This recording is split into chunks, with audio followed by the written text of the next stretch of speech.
Hey everybody, welcome back. Today we're going to be talking about the differences between the Hot Wheels Fast and the Furious basic cars and the premium cars. And there are quite a few differences here, although it may not always be in the ways you might think. A couple of other things we need to keep in mind when we're talking about the differences between these cars. Not only the differences in the casting, but also the differences in the price and the availability. And especially when you're talking about these Fast and the Furious cars, there is a big difference there.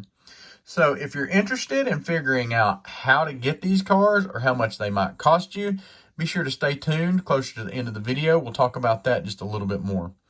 We're only going to be doing these two cars for today, the Toyota Supra and the 70 Dodge Charger. If you like this style of video, be sure to hit that like button. And if you'd like to see other cars from the series compared in this way, be sure to let me know in the comments below which cars you'd like to see done. So, as for the basic cars, I guess you could technically consider these mainlines. These both came from the Fast and the Furious 5-pack that was recently released.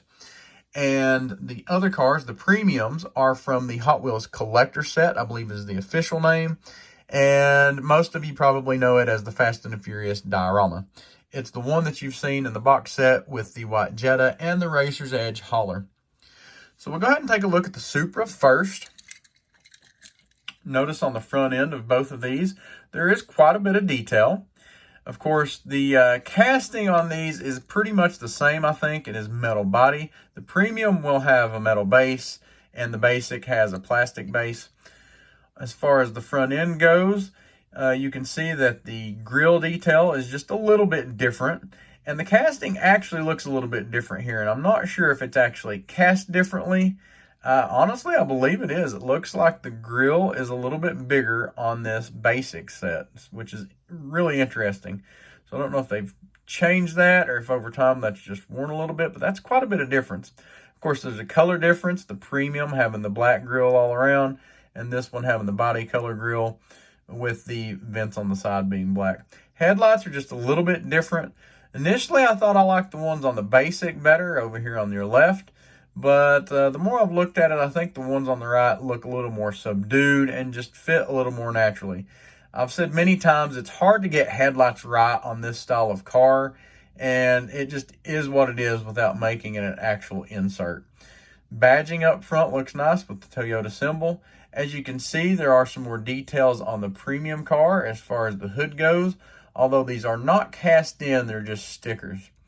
And one thing I will mention here is, while I do think the premium car, the paint is probably a little more movie accurate, the paint on this basic is like an orange metal flake, and it looks really nice. And truthfully, if you're just comparing the two, I think the paint on the mainline actually looks a lot better. Although, like I said, it may not be as movie accurate. Glass on this basic car is a little bit darker, I think, so it's harder to see the interior. Of course, the interior is black. And as much car casting as you have, it's kind of hard to see inside anyway. Go ahead and work our way around to the back. The spoiler is cast in. There are no tail lights or any kind of tampos on the back of the basic car. As far as the premium goes, there's some pretty nice looking tail lights, some badging, and Toyota Supra in writing on the deck. You also have this fairly detailed license plate. As far as the side goes, you do have a fairly movie accurate decal or wrap on the side. There's a little bit of difference in between them. I think the big difference though is just the way it looks between the different shades of paint on the actual car itself. You do have a few sponsorship decals that you don't have on the main line here on the premium.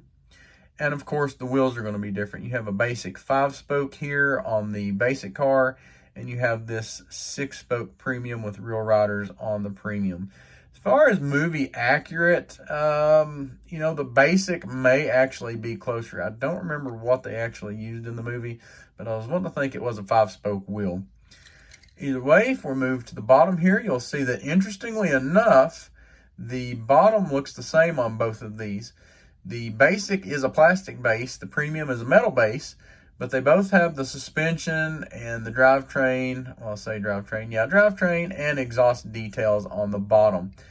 I can imagine that's probably because they did the premium version first, so they just used the molding to make the plastic for the basic car, but I'm not sure about that.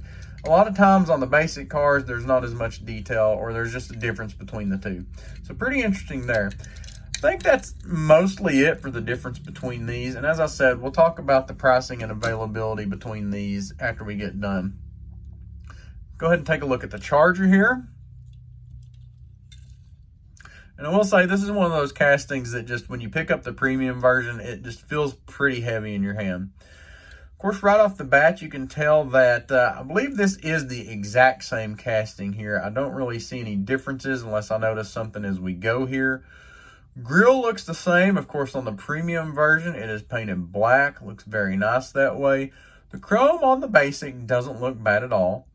The supercharger popping up out of the hood is the exact same supercharger, although they have added some paint detail on the premium. Kind of surprised they didn't paint the belt there. They've started doing that on some of the gassers. Not sure if they really do that on the premiums or just the RLC cars. Of course, looking at the hood, you can tell they have the hood pins painted on here. Actually, I think that's Tampo maybe, but it is not on the basic version. Although the interior is chrome on both, this basic almost has like a gray look to the dash, which kind of pops off nicely, to be honest with you. There is some painted window trim on the premium version that there's not on the basic. Of course, both of these are gloss black, and I will say the paint, as far as the body goes, is pretty similar. Going to the back deck here, you can see that while the gas lid has been cast into the basic car, it has been painted on the premium car. Moving around to the back, once again on the basic, no real details, although there's a chrome bumper. On the premium car, there are tail lights, actually some really good looking tail lights, and the Dodge in writing in between. Really nice here. I think the detail really looks good in that this is all painted and only the bumper's chrome, whereas this whole rear end is chrome. That adds quite a bit to it. Of course, with tires this size, you can definitely tell that these are real riders on the premium, especially nice with the treads. And on the basics, you do have some wider wheels, but they are just the slick, regular wheels. Taking a look at the side here. Of course, the handle is painted. You do have the window trim painted again on the premium. That is not on the basic. The RT badging looks really good on both of these. And the turn signal actually looks really good on both of these. And to be honest with you, I almost prefer the turn signal on the basic as compared to the premium. Now, obviously, one of the big differences here, again, is going to be the wheels. And these wheels on this premium are just awesome. You couldn't pick a better wheel for this, I think. As far as the basics goes, for the wheels they have available, I think this is probably the best choice. And for a basic car, these do look really good. Going to the bottom here, you kind of see what we were talking about a minute ago. Not a lot of detail on the basic. You do have some suspension and a little bit of drivetrain. Whereas on the premium, you have quite a bit more drivetrain and looks like full exhaust here. So you can also see showing off the treads on these Real Rider tires. Overall, very similar. Of course, you can see there's just a subtle difference pretty much on every point on that car. So, talking about that, we've seen the differences between the castings, and obviously there is quite a bit more detail on the premiums. Although, if you're looking at paint on here, I would argue that the paint's a little bit better on this car than the premium. However, talking about pricing on these cars for just a second. We said these were available in the 5-pack, the basics. And a lot of people, when it first came out, thought that they were going to be hard to get. They thought the price was going to go sky high. And eventually it may. Some of the older Fast and the Furious 5-packs go for $15, $20 a piece, which still isn't a huge cost, considering that you're getting 5 cars. But so far, the price hasn't really went up on these, and I think they've been a little bit easier to find than some people thought they would be. If you're looking for these and haven't been able to find them yet, your local Walmart may get shopped out pretty quickly, and they may only get 1 or 2 of these. I've already seen several of these at my local Dollar Generals. So be looking for some other stores that sell 5-packs, because these aren't going to be limited just to Walmarts, Target, stores like that. They're also going to be available at your dollar stores and other places that sell 5-packs. If you're taking a look at the premiums, there has been quite a jump in price in this set that these came in over the past year. When I bought my set, it took me quite a long time to acquire it. I kept trying to trade for it and never could get it. And I eventually ended up buying it for, I think, $50 shipped. And that was actually last year. If you try to buy one now, they're going for about $100 shipped, which is unfortunate, but that's the way it goes. It's a highly desirable set. And I'm not sure if the hype around the movie and some of these other sets being released has driven that cost up, or if it's just naturally went up on its own and that's where it's going to stay. So while it could drop a little bit, I wouldn't expect for it to go much cheaper, at least not for a long time. So unfortunately, if you're looking for these premium cars, especially if you're going to buy the set, you're going to be paying quite the premium price for those.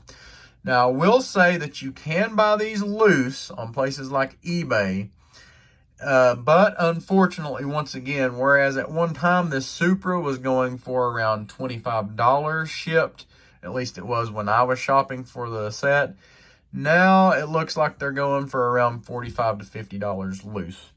And the Charger is just a little bit behind that. So, to be honest with you, instead of buying the loose cars, you're probably better off just going ahead and springing for the extra money and buying the whole set.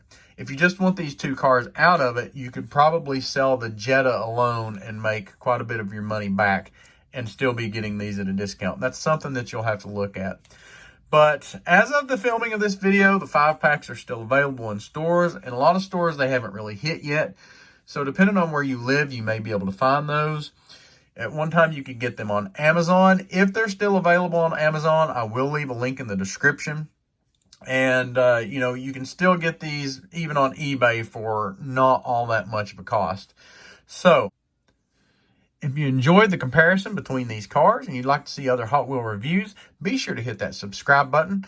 And also be sure to click the video over here that YouTube thinks you might enjoy next.